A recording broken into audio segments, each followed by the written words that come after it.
Hello folks, my name is Darren Gerdes. I'm just a professor trying to help you understand what's going on in the war in Ukraine.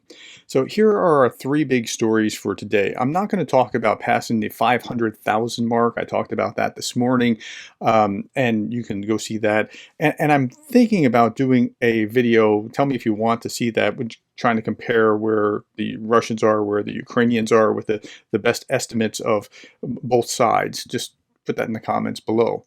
Okay. This is where I want to start. We're talking about funding the war, and Treasury Secretary Janet Yellen said she's looking for an agreement from the G7 to use the earnings from the 300 billion in Russian assets for Ukraine, and that was a couple days ago. And now Europe is struggling because they're not exactly sure how this is going to work. They're trying to create it into a loan, and they're worried that they may be on the hook, but they want the U.S. to have guarantees, and it's kind of a big mess. Let's look at this. So governments fear that they'll be on the hook for Washington's proposal to hand Kyiv a loan of as much as $50 billion. Well, why are the Europeans looking to Washington when it's a European war and they're holding the money? And okay, well, let's look at this. So the EU's most powerful capitals demanded guarantees from the US that they wouldn't end up bearing the cost of what they see as Washington's pet project.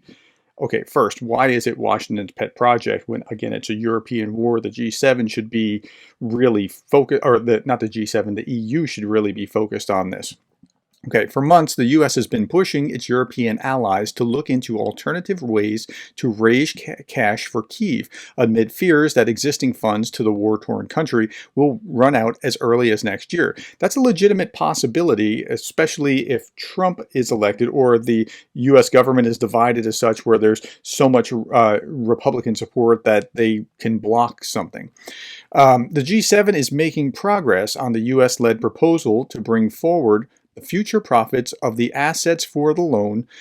Countries such as France and Germany fear that their taxpayers will be on the hook if Kyiv can't pay it back once the war is over. So now, if Russians are paying reparations, then this shouldn't be a problem. So they're worried about it because they're worried about Ukraine potentially losing, and that's why they're concerned about what would be happening here. And so that's a really interesting signal to see to begin with. But why are they looking like, okay, we need guarantees from the U.S.? Why are American taxpayers on the hook for this? And okay, let's just keep reading. Russian state assets were frozen in Europe immediately after President Vladimir Putin's invasion of Ukraine in February 2022. They have since been invested and are earning interest. Okay, that's a smart thing to be doing. After months of disagreement, the U.S. has scaled back its original plan to seize the assets. That was a bad idea. I've been saying it.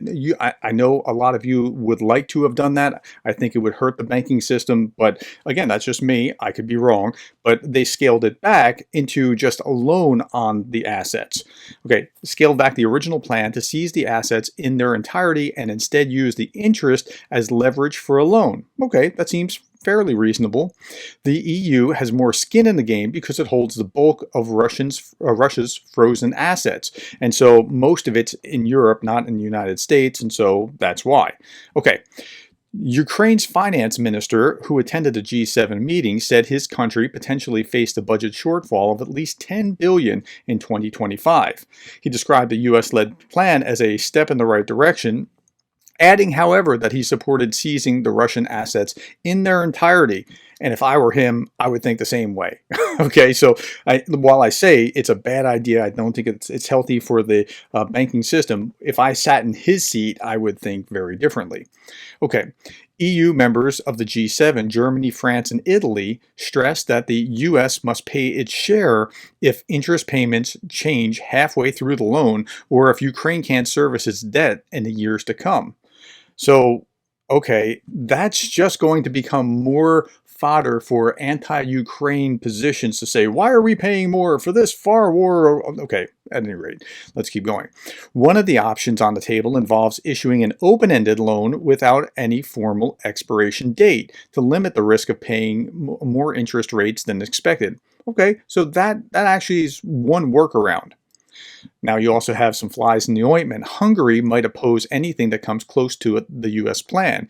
And a single government can block the renewal of sanctions against Russia every 6 months. It doesn't quite work like that. They can raise objections, but they may not be able to block it, from what I understand about how this works. Only 3 great EU countries participate in the G7, but the consensus needed to be among 27, and all Eurozone countries need to be involved. Okay, so that's where they are with trying to finance or find this alternative financing, but they're smart to be working on this project right now. Okay. I'm going to, so yesterday I talked about this as well. So Putin, as kind of a tit for tat, signed a decree that U.S. property could be seized to pay for property seized by the West for this very thing. And so, so people are going to lose in the U.S. because their assets will be seized as a countermeasure. Okay. I saw this and I thought, there's something to this, but I think they're getting what they need now. German intelligence warns of Ukraine facing larger territorial losses by the end of the year due to Russian superiority, citing artillery dominance and mobilization issues. Hopefully, a lot of that will start to be neutralized as more weapons get down to the front from the West, especially the United States, artillery, etc. But at the same time, Polish foreign minister calls for long-term rearmament of Europe. This is big story number 2, and this is a freaking big story. Listen to this. This was a master course, what he had to say here. A long-term rearmament of Europe, in which the UK can play the closest possible role, is necessary to defeat Russian imperial ambitions, Poland's foreign minister said. Now, where was this meeting, by the way? The Polish minister is saying rearm Europe at a press conference in Weimar, Germany. I mean, it's the irony. Poland backed the right of Ukraine to strike at military targets inside Russia, arguing that the West had to stop constantly limiting itself. That's right, the West is. And Jake Sullivan is culprit number 1. Jake Sullivan has been holding out against Ukraine using U.S. weapons on Russian territory. Poland is spending 4% of its GDP. Now, not all of NATO is even spending up to 2% yet, which they're supposed to be doing. Poland spending up to 40% on GDP on defense, and Sikorsky said that countries had some catching up to do. He said this required the military reorientation, adding that during the period of the peace dividend and expeditionary warfare, we focused on high-value, high-tech platforms and weapons. We are only now rediscovering that actually you need millions of shells. You need large volumes of low-tech stuff as well. He said we have allowed all those production facilities to be closed down after the end of the Cold War. And with hindsight, it looks like a mistake. It's obvious that Europe is lagging behind, and the EU's defense and technological industrial base suffers from years of underinvestment. Well, it's good that he's actually seeing that. So Russia has 3.5 million people in the military-industrial complex. In contrast, Europe didn't just disarm, it deindustrialized in the defense field. Like it stopped doing what it needed to be doing. Companies are trying to make a profit, right? So so how many shells do you need? Okay, I need a long-term contract in order to stay in the game, and that's what it's saying here. Companies were telling me, we read the newspapers that there is all this demand for armaments, but we are not going to get the long-term contracts. And if we don't have a 10-year contract, we're responsible to our shareholders. We can't make investments. They have to retool and everything. So it's about guaranteeing them that this is not just for tomorrow, but this is a long-term rearmament and change in security. And unless they do that, they just won't get what they need. They can buy it from other sources, but they won't get more produced. Sikorsky, a longtime student of Russian methods, warned that Putin was trying to woo the right in Europe, and that the U.S. by weaponizing traditionalism, which is, I think, a very fair statement.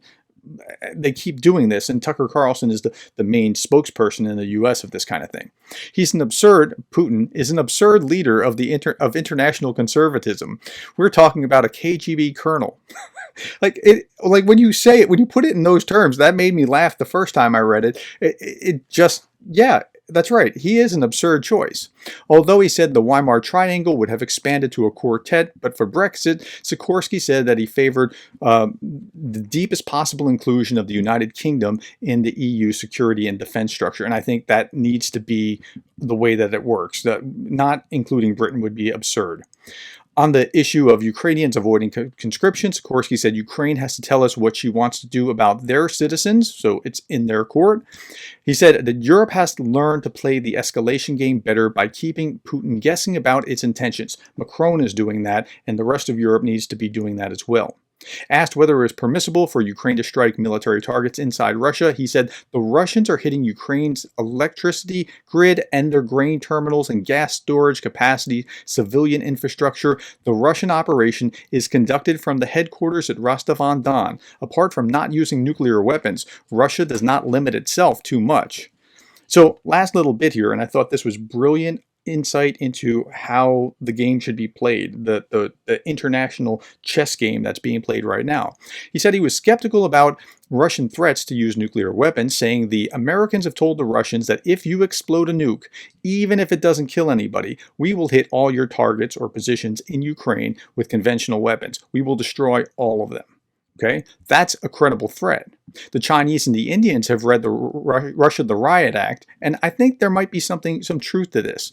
And it's no child's play, because if that taboo were also to be breached using nukes, that taboo of not changing borders by force, China knows that Japan and Korea would go nuclear, and presumably they don't want that on their borders. Okay, so this was a masterclass, this article.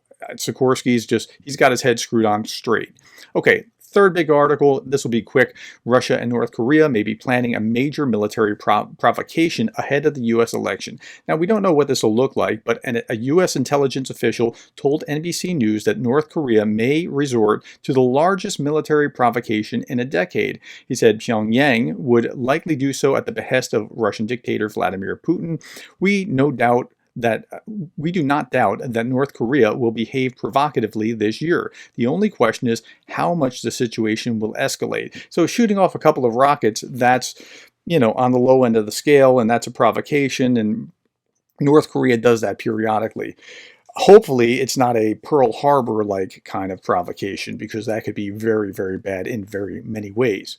Okay, this morning, last thing, this morning I talked about how, I had a Patreon, and I also created channel memberships that mirror the Patreon, and thank you to the members who have already joined. I appreciate that. I'm very grateful for your support, you'll now see this join button on all those videos if you want to use that feature instead of joining me on Patreon. Either way, it's about the same thing and with about the same benefit. And thank you so much for being willing to step up, for those of you who have. Last little bit, I saw this meme and I thought, there's something right about that. When Russia and Ukraine accuse each other of Nazism, remember the Nazis did the invading. Good point. Like that's actually a very helpful understanding of what's going on. All right. Thank you for your time. Thank you for the likes, the shares, the subscribes. Thank you to my members and patrons. And thank you for being the kind of person that cares about Ukraine.